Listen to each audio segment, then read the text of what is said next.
नमस्कार साथियों, माफी चाहता हूँ थोड़ा लेट हो गए। सबसे पहले स्वर्गीय गिरीश बापट जी को कांग्रेस पार्टी की तरफ से हम श्रद्धांजलि देते हैं।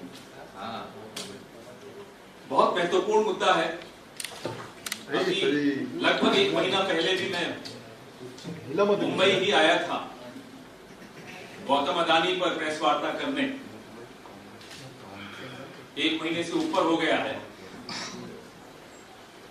जेपीसी की जो हमारी मांग है उस पर सरकार ने कुछ नहीं किया।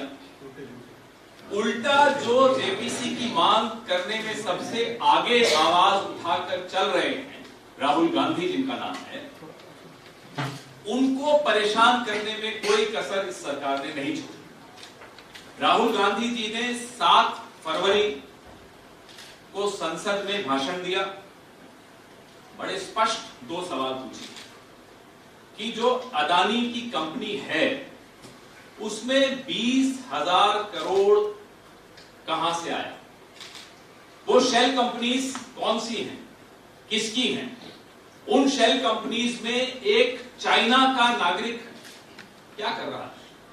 ये जो प्रधानमंत्री का चीन के सामने जो है ना क्लीन चिट देने का, तो कहीं कुछ समझना जरूरी है कि ये चीन का एक व्यक्ति गौतम अदानी की शेल कंपनीज में उसका होना। तो राहुल गांधी जी ने ये सवाल पूछा, जाहिर सी बात है जवाब तो मिलना नहीं था। राहुल गांधी जी ने दूसरा सवाल पूछा कि गौतम अदानी का प्रधानमंत्री नरेंद्र मोदी से क्या रिश्ता। आखिर अच्छा, फोटोज भी उन्होंने दिखाई, हवाई जहाज में प्रधानमंत्री बड़े आराम से लेटे हुए हैं, गौतम अदानी जी बैठे हुए हैं, प्राइवेट हवाई जहाज है, ऐसे कुछ फोटोज भी उन्होंने जारी किए। लेकिन जो सवाल था वो ये था कि आप ऑस्ट्रेलिया जाते हैं, गौतम अदानी को साथ लेकर जाते हैं, एसबीआई के चेयरपर्सन को साथ बैठाकर ले जाते हैं और वहीं ना केवल ऑस्ट्रेलिया से डील दिलवाते हैं अपने दोस्त को, वहीं का वहीं लोन भी दिलवा देते हैं एसबीआई से $1 बिलियन। श्रीलंका, वहीं की सरकार के आला अधिकारी ने कहा कि श्रीलंका की सरकार पर दबाव डाला हिंदुस्तान के प्रधानमंत्री ने कि यह ठेका गौतम अदानी को मिलना चाहिए। ऑस्ट्रेलिया, श्रीलंका, बांग्लादेश, जहां जहां पांव पड़े ये दोनों दोस्तों के, वहां ठेका मिलेगा गौतम अदानी। ये सवाल राहुल गांधी ने संसद में पूछे। जवाब तो छोड़ दीजिए, राहुल गांधी के भाषण से महत्वपूर्ण मुद्दे, ये सारे भाषण ही एक तरह से एक्सपंज कर दिए, संसद की कार्रवाई से निकाल दिए। मल्लिकार्जुन खड़गे साहब के भाषण में जहां गौतम अदानी का नाम लो, वो संसदीय कार्रवाई से निकाल दिए। चलिए, यहां तक तो आप सबने देखा क्या हो रहा। 7 फरवरी को राहुल गांधी ये मुद्दा उठाते हैं। 9 दिन के अंदर अंदर एक ऐसा मानहानि का केस करने वाला खुद जिस पर स्टे ले आया हो, अचानक 9 दिन के अंदर वो स्टे हटा लेता है, स्टे हटवाता है। और वो बुलेट ट्रेन कहां से चल रही थी, अहमदाबाद से बम्बई, बुलेट ट्रेन की तरह ये केस तुरंत 7 हियरिंग्स होने लग जाती और सजा सुना दी जाती। सजा सुनाते हुए अदालत ने 30 दिन का समय दिया। उससे भी ज्यादा बुलेट ट्रेन तो मतलब रिकॉर्ड तोड़ दो आप। 24 घंटे के अंदर अंदर राहुल गांधी को कहते हैं साहब ये घर से अब आप बाहर चले गए। 24 घंटे दिल्ली आइए, आप लोगों को मैं बुलाता हूं, स्वागत है आपका, मैं आपको कुछ घर दिखाऊंगा। मार्गदर्शक मंडल के कुछ नेता हैं भारतीय जनता पार्टी के, न वो सांसद हैं न विधायक हैं, लेकिन घर मिले हुए। राहुल गांधी को घर नहीं दिया जाएगा। क्यों? क्योंकि उन्होंने आपके दोस्त के बारे में सवाल पूछ लिए। उनको चुप कराने का षड्यंत्र कोई नया नहीं है। ना केवल अदालत, उससे पहले अजीब सी बातें की। साहब विदेश में जाकर राहुल गांधी ने मदद मांगी लोकतंत्र को बचाने। पठानकोट में जब हमला हुआ आतंकवादियों का, आईएसआई को तो आप बुलाकर लाए थे, अमित शाह जी, मोदी जी। हमें कहते हो हम विदेशी की मदद मांग रहे हैं। आईएसआई को आप इस देश के महत्वपूर्ण सैन्य ठिकाने पर बुलाकर ले आते हो। राहुल गांधी ने तो स्पष्ट कहा कि ये हम लोग 140 करोड़ की जनता सक्षम है, लोकतंत्र के सामने जो चुनौतियां आई हैं उसको हम झेल सकते हैं, उसका हम जवाब, माकूल जवाब दे सकते हैं और दे रहे हैं।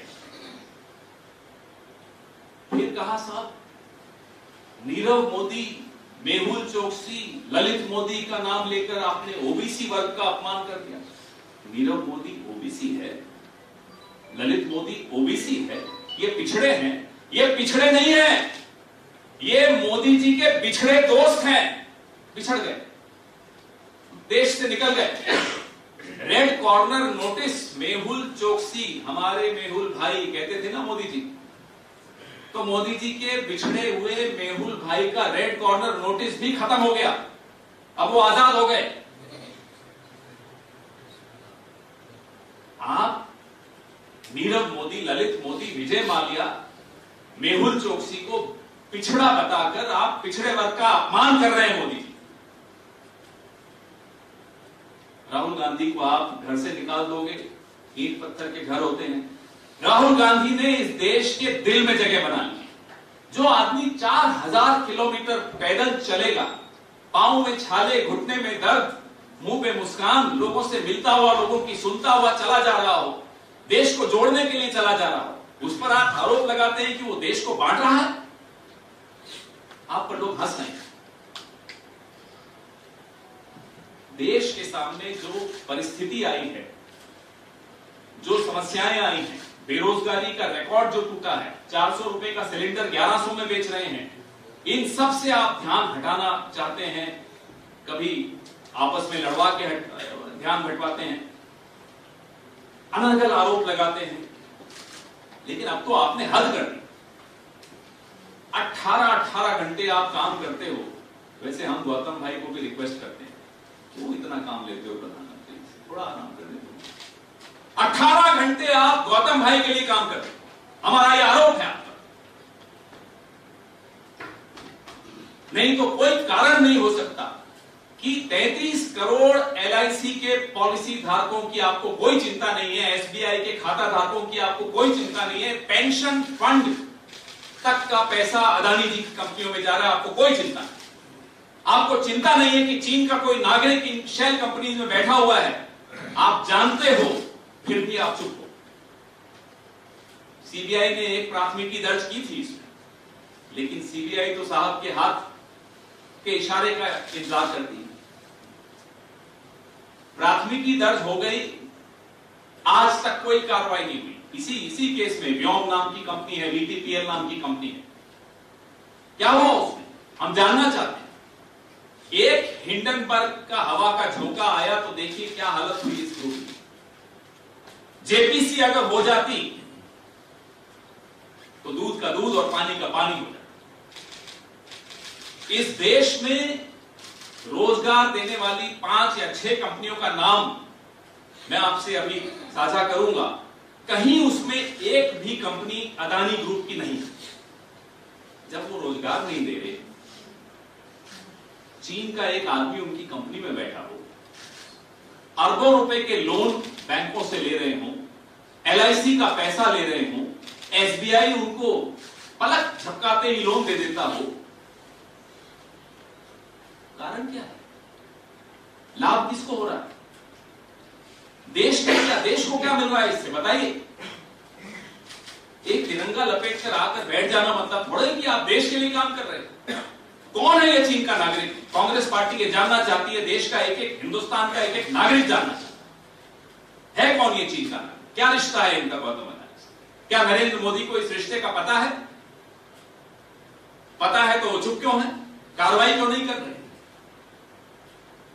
आप राहुल गांधी को घर से बाहर कर दीजिए, संसद से बाहर कर दीजिए, सड़क पर चलता हुआ राहुल गांधी आपके लिए और आपके इन दोस्तों के लिए बहुत बड़ा खतरा बनने वाला है, क्योंकि हिंदुस्तान हैरान है आपको देख कि आप अपनी दोस्ती में इतने अंधे हो गए कि संसदीय परंपराओं को आपने ताक पर रखी। आपके सवाल इसी मुद्दे पर रखिए तो उचित रहेगा। Mohan ji, you mentioned just now about ISI. Are you suggesting that the Modi government, with the help of ISI, created the blast in Pulwama? Are you suggesting that? I did not mention, number one, I did not mention Pulwama. I mentioned Pathankot. When the Pathankot attack happened, after that, officially the ISI was called to inspect. This is in public domain. Yeah, that's true. Never before in the history of independent India has any government invited the ISI to inspect any of our defense establishments. Why did this government do so? That's our question. No. Does it mean that the Modi government in collaboration with ISI? No, I didn't say anything. That's your. I'm just saying, how could you involve the ISI to inspect that site? Sir, Rahul Gandhi ने, मैं सावरकर नहीं हूँ इसलिए मैं माफी नहीं मांगूंगा, इस तरह का विधान किया है, उसके चलते महाविकास आघाड़ी में दरार आ चुकी है, क्योंकि उद्धव ठाकरे ग्रुप में जो ऑपोजिशन पार्टी की जो बैठक थी उसमें वो पार्टिसिपेट नहीं हुए। इसको आप दरार कह रही हैं, ये गलत है। कोई दरार, स्वस्थ लोकतंत्र में, स्वस्थ उदारवाद विचारधारा में संवाद और चर्चा होते रहनी चाहिए। हो सकता है मैं आपसे असहमत हूं, आप मुझसे असहमत, संवाद नहीं बंद होना चाहिए। मैं अपने विचार रखूंगा, आप अपने विचार रखेंगे, ये विचार का संगम चलता रहे, तभी ये नदी बहती रहेगी और तभी इस नदी में पवित्रता रहेगी, सफाई रहेगी। तो इसको आप दरार कह रहे हैं, ये दरार नहीं, ना ये तकरार है, ये संवाद है। और संवाद खुले दिल से, खुले मन से, खुले दिमाग से आप सबके सामने हो रहा है। इसको और कुछ मुझे नहीं लगता कोई गुंजाइश है किसी और चीज को देखने समझने। पवन सर, सवाल चूंकि विवाद जो शुरुआत हुई राहुल गांधी का जाना, वो एक बयान से हुआ था जो उन्होंने 2019 में किया था। आप चूंकि महाराष्ट्र हैं, मैं इसी सवाल को थोड़ा और एक्सटेंडेड वर्जन में आपसे जानना चाहता हूँ। सावरकर को लेकर जो बयान हुआ, उसके बाद ये बातें निकल गई। दो सवाल है। पहला ये कि क्या अब कांग्रेस पार्टी सावरकर के ऊपर बयान देने से बचेगी, राहुल गांधी बचेंगे, जिस तरह की परिस्थितियां बनी या राहुल गांधी की बात की? पहला सवाल ये। और दूसरा बड़ा इंपॉर्टेंट सवाल है कि क्या कांग्रेस पार्टी सावरकर को लेकर कंफ्यूज है? मैं इसलिए कह रहा हूं क्योंकि इंदिरा गांधी जी का लेटर आपने देखा होगा जो उन्होंने उनकी तारीफ में लिखा, या फिर शरद पवार का, या फिर नरसिम्हा राव का, उनकी तारीफ करते हैं, लेकिन जो राहुल गांधी का मौजूदा कांग्रेस पार्टी का स्टैंड है वो बिल्कुल अलग है। इंग्लिश में या हिंदी में? आपकी मैं मिक्स में बोलूंगा, सबको समझ। जैसे थोड़ा लंबा भी होगा जवाब। लिबरलिज्म की डेफिनेशन क्या है? सेंट्रिज्म की परिभाषा क्या है? सेंट्रिज्म की परिभाषा है कि ये लेफ्ट और ये राइट दोनों आकर मिलते हैं, जिनका जहां संगम होता है तब सेंट्रिज्म बनता है, तब लिबरलिज्म बनता है। न हम एक्सट्रीम लेफ्ट में जाएं, न हम एक्सट्रीम राइट में जाएं, ये होता है सेंट्रिज्म, ये होता है लिबरलिज्म, जिसमें सप्रा जी का ओपिनियन भी उतना ही महत्वपूर्ण है जितना अतुल लौंडे पाटिल जी का हो, जितना राजीव रुद्धाई का हो, जितना कुलकर्णी जी का हो, सब, जितना राजेश शर्मा जी का हो, सबके ओपिनियंस मैटर करते हैं। हम लोग 54 साल 7 महीने सत्ता में रहे, क्या संघ पर प्रतिबंध लगाया या बंद कर दिया उसको? उनका भी अधिकार है अपनी बात कहने का, अपने विचार रखने का, अपने विचारों का प्रचार करने का, बिल्कुल है उनका अधिकार। हमारा भी अधिकार है, हम अपने विचार रखें और उन विचारों में संवाद भी हो। इसका मतलब नहीं कि मैं संघ से सहमत हो जाऊंगा, मैं वैचारिक स्तर पर उनसे जूझता रहूंगा और वो भी मुझसे जूझते रहेंगे। That is a robust democracy. That's a robust journey of every thought in India. India is a mother of thought, mother of philosophy, mother of several ideologies. How can one ideology kill the other ideology and say that I am the supreme ideology, no other ideology? हमारी लड़ाई ही इसी बात से है कि साहब आप supreme नहीं हो, हम भी सुप्रीम नहीं मानते अपने आप। Let the flow happen. Let every thought flow. मेरे खिड़की और दरवाजे खुले रहें, ताजी हवा आती रहे, ये है गांधीयन थॉट। तो हमारी तो बड़ी स्पष्ट बात है, कहीं कोई कंफ्यूजन नहीं। 10 साल यूपीए सत्ता में रही, सावरकर जी की मूर्ति पार्लियामेंट में है ना, हटाई तो नहीं ना किसी ने। सबका अधिकार है अपनी बात रखने का। आप सावरकर जी को मानते हो, मैं गांधी जी को मानता हूं। इस संसद में एक सांसद ऐसी हैं जो गोडसे को मानती है, उनको मन से माफ भी नहीं किया शायद प्रधानमंत्री जी ने, है ना अभी भी। वो हिंदुस्तान को मुझे नहीं लगता कि नागपुर समझ पाया है। हिंदुस्तान ब्लैक और व्हाइट में नहीं है, हिंदुस्तान सतरंगा है। हिंदुस्तान को समझने के लिए आपको ब्लैक और व्हाइट की श्रेणी से बाहर आकर सतरंगे को देखना होगा, इंद्रधनुष को देखना होगा, तब आपको हिंदुस्तान समझ में आएगा। उसमें ये डिबेट्स ही खत्म हो जाती है कि सावरकर सही है, गांधी सही है, वो सही है, ये सही है। नहीं, ऐसा नहीं होता। सबका अपना स्थान है। आइए चर्चा करें, जूझे एक दूसरे से वैचारिक स्तर। लेकिन जहां देश का सवाल आता है, वहां देश के सामने आज क्या सवाल हैं, उन सवालों पर हमें एक होना है। तो आइए एक होकर लड़ते हैं। जैसा कि महाराष्ट्र में बहुत अच्छा एक एक्सपेरिमेंट हुआ, पूरे देश ने उस एक्सपेरिमेंट को देखा और सराहा। महाराष्ट्र के हित में वो एक्सपेरिमेंट हुआ। देश हित में हम पिछले 50, 60, 70 सालों से ऐसे कई समझौते किए जब देश सर्वोपरि, उससे ऊपर कुछ नहीं। तो महाराष्ट्र की उसी एक्सपीरियंस जो आप एक्सपेरिमेंट की बात कर रहे हैं, उसको बचाने के लिए कि आप सावरकर से बयान देश के लिए नहीं, देखिए मैं क्या कह रहा हूं, चर्चा होती रहेगी। जिस तरह से बात हुई सोनिया जी और शरद पवार जी के बीच में, और गो स्लो वाले जो पॉलिसी है, आप कहीं कंसीडर कर रहे हैं उसको पार्टी को? चर्चा होती रहनी चाहिए, संवाद चलते रहना चाहिए, भिन्न विचारधाराओं में भी संवाद होते रहना चाहिए, हमेशा होना चाहिए। बचपन से मेरे दोस्त कुछ ऐसे हैं जो बचपन से शाखा में जाते थे, मुझे ले जाने की कोशिश भी करते थे, मैं कभी जा नहीं पाया, कि इच्छा ही नहीं। लेकिन उनसे दोस्ती बड़ी प्रगाढ़ है, उनसे संबंध अच्छे हैं, उनसे चर्चा होती रहती है, जूझते रहते हैं हम, कभी वो मान जाते हैं, हम कभी नहीं मानते, वो अलग बात है, थोड़े जिद्दी किस्म के हैं, लेकिन चर्चा होती रहती है। लेकिन शरद पवार ने कहा है कि आरएसएस और सावरकर का कोई संबंध नहीं है, सावरकर को जो है माफी भी कहना सही नहीं है, इस तरह का स्टेटमेंट। देखिए उनकी स्टेटमेंट पे मैं टिप्पणी करूं अच्छा नहीं रहता, वरिष्ठ नेता हैं। इतिहास में कई बातें हैं जिससे ये साबित होता है कि आरएसएस से उनका इतना संबंध नहीं है, ये भी सच है। लेकिन अब उस बात को बार बार उस पर चर्चा करना, क्या जेपीसी की मांग, क्या अदानी पर इंक्वायरी ज्यादा आवश्यक मुद्दा है या नहीं, आपसे मैं जानना चाहता हूं। जब देश का एलआईसी के 33 करोड़ लोगों का पैसा जहां अटक गया हो, डूब रहा हो, उसमें जानबूझकर ये लोग चाहते हैं कि ऐसी ऐसी बातें करें। भारतीय जनता पार्टी इसमें पारंगत है, कैसे ध्यान को भटकाना है, हम ध्यान नहीं भटकाते।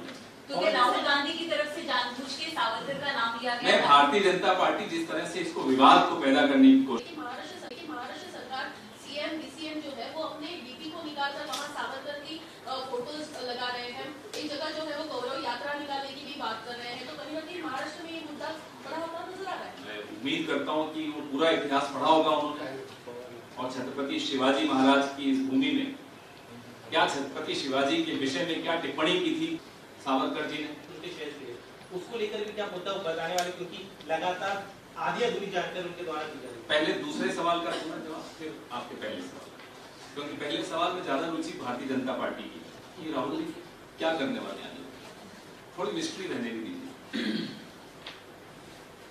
हमने जेपीसी की मांग क्यों की? हमने जेपीसी की मांग इसीलिए की कि जो हमें परोसा जाता है रोज प्रोपेगेंडा के माध्यम से, कंपनी के माध्यम से, हम जेपीसी की मांग इसीलिए कर रहे हैं। अच्छा, ये क्यों डर रहे हैं जेपीसी से? जेपीसी में ज्यादा सदस्य तो इन्हीं के होंगे, भारतीय जनता पार्टी, फिर भी डर रहे हैं क्योंकि अध्यक्ष भी उन्हीं का होगा। ये इसलिए डर रहे हैं कि सारे तथ्य टेबल पर लाकर रखने होंगे। एसबीआई का क्या रोल रहा, आरबीआई का क्या रोल रहा, सेबी का क्या रोल रहा, एलआईसी पर दबाव किसका था, ये तमाम तथ्य सामने रखने होंगे। किस एजेंसी का क्या रोल था, किस एजेंसी में कौन सा अफसर किसके कहने से रखा गया, मीटिंग का। But your own party's government of Ashok Gehlots in Rajasthan has given a series of projects, including the largest solar, number one, In Maharashtra, your party minister, Mr. Aslam Sheikh, was minister for ports and railway industry. He gave the Dighi port to Mr. Gautam Adani at the most controversial price. So would you demand that all these contracts be scrapped? Number one. Number two, regarding disqualification. I am saying the Prime Minister is working for Gautam Adani. Supporting someone and working for someone is absolutely, there is a huge difference. Entire machinery of the government, from morning to evening, is working for Gautam Adani, is defending Gautam Adani. That's our charge. But also, Wait, I'm coming to that. I have understood your question. I'm coming to that also. So if I question Gautam Adani or Rahul Gandhi attacks Gautam Adani's business empire and the dealings of Gautam Adani, guess who comes out to respond? Either a minister of the government of India or Ravi Shankar Prasad. Why are you speaking for Gautam Adani? That's what we want you to tell us. As far as contracts given to Gautam Adani in chairperson immediately sanctioning a $1 billion loan, we are against crony capitalism. There is a huge difference. After all, builders of modern India, most of them from Mumbai, can their role be undermined? Would it have been possible if the Congress governments were against corporates and against private players? What we are against is, you hand over the keys of the government to one corporate. Sorry, we are against that. पहले red होती है किसी agency की, फिर गौतम भाई खरीद लेते हैं.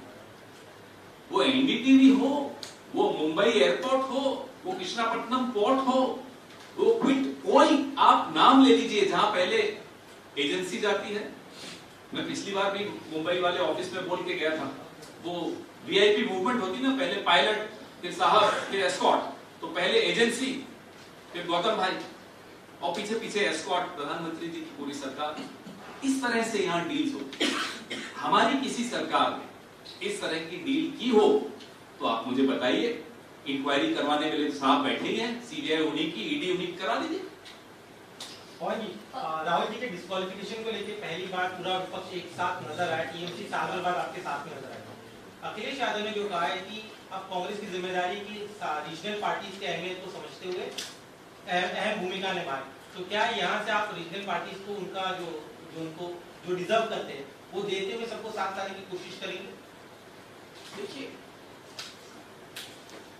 रीजनल पार्टीज कुछ रीजन्स में दे हैव काफी महत्वपूर्ण है, उनका स्थान है. कांग्रेस पार्टी कभी कुछ हमेशा चलती रहती है, कुछ सुनाई देती है, दिखाई देती है, कुछ आपको नहीं सुनाई देती, नहीं दिखाई देती, लेकिन प्रक्रियाएं चल रही होती. सही वक्त पे उन प्रक्रियाओं के बारे में आपसे चर्चा भी करेंगे. संजय राउत मिले हैं सोनिया और राहुल जी से. क्या सावरकर को लेकर बात हुई है? क्या कुछ अगर बात? वो वहां मिले, मैं यहाँ हूँ. सावरकर के मुद्दे पे डिस्कशन हुआ होगा सर? इतना महत्वपूर्ण जेपीसी की मांग, इतना महत्वपूर्ण मुद्दा कि राहुल जी की सदस्यता खत्म हो गई, घर से उनको बाहर कर दिया गया. और भी गम है मोहब्बत, जमाने में मोहब्बत की सिवा. कांग्रेस का पूरा सवाल ये है अडानी के ऊपर था, लेकिन राहुल गांधी ने सावरकर का विधान करके ऐसा नहीं लगता है सर कि पूरा जो इशू है वो डाइवर्ट हुआ? राहुल गांधी अडिग है अपनी बात पर. सिर्फ अडानी का नाम लेना मतलब नहीं कि हम सिर्फ अडानी की बात कर रहे हैं. अडानी का नाम लेकर जो अडानी का स्कैम है, उन सब के पीछे बेरोजगारी के जवाब छिपे हुए हैं, महंगाई के जवाब छिपे हुए हैं. एक ऐसी सरकार के कारनामे दिखते हैं जो 9 साल से सत्ता में है, लोगों से वोट लेकर आई है, लेकिन काम अपने दोस्तों के लिए कर रही है. एक सवाल ये है कि जिस तरह से महाविकास अघाड़ी आपके यहाँ बनी हुई है, अक्सर देखा गया है कि यहाँ पे संवाद एक दूसरे से होता है या नहीं होता, पता नहीं, आप लोगों की बातचीत होती होगी, लेकिन जिस तरह से सावरकर के मुद्दे को लेकर आप कांग्रेस के अंदर भूमिका, उद्धव ठाकरे के लिए परेशानी का सबब बना हुआ है, खास करके वोट बैंक को या फिर सहयोगी नेता उनके. क्या राहुल गांधी की उद्धव ठाकरे जी से बात हुई इस मामले में? क्या उन्होंने इस पे लेकर किसी तरह की कोई चर्चा? बाकायदा कोऑर्डिनेशन कमेटी बनी हुई है. आप यहाँ से मैडम ने दरार बोला, आप बोले परेशानी, ऐसा कुछ नहीं. ये संवाद और ये चर्चा है जो होती रहनी चाहिए, बड़ी स्वस्थ है. संवाद हुआ, संवाद सार्वजनिक हो रहा है. आप लोग भी कर रहे हैं, मैं भी कर रहा हूँ, सब कर रहे हैं. विचारधाराओं का आपस का संवाद है, व्यक्तियों को छोड़ दीजिए. व्यक्तियों से कहीं ज्यादा महत्वपूर्ण विचारधाराएं होती है। व्यक्ति आते हैं जाते हैं, लेकिन विचारधारा चलती रहती है और उसमें जूझ जो द्वंद्व है वो भी चलता रहता है, चर्चा भी चलती रहती है, संवाद भी चलता रहता है। आप उसको विवाद की परिभाषा देना चाहते हैं तो आप जाने, लेकिन विवाद नहीं है, कोई विवाद नहीं। दोनों के बीच में कम्युनिकेशन हुआ है, विचारधाराओं के बीच में कम्युनिकेशन आज से नहीं हो रहा, 70 साल से हो रहा है, 100 साल से हो रहा है।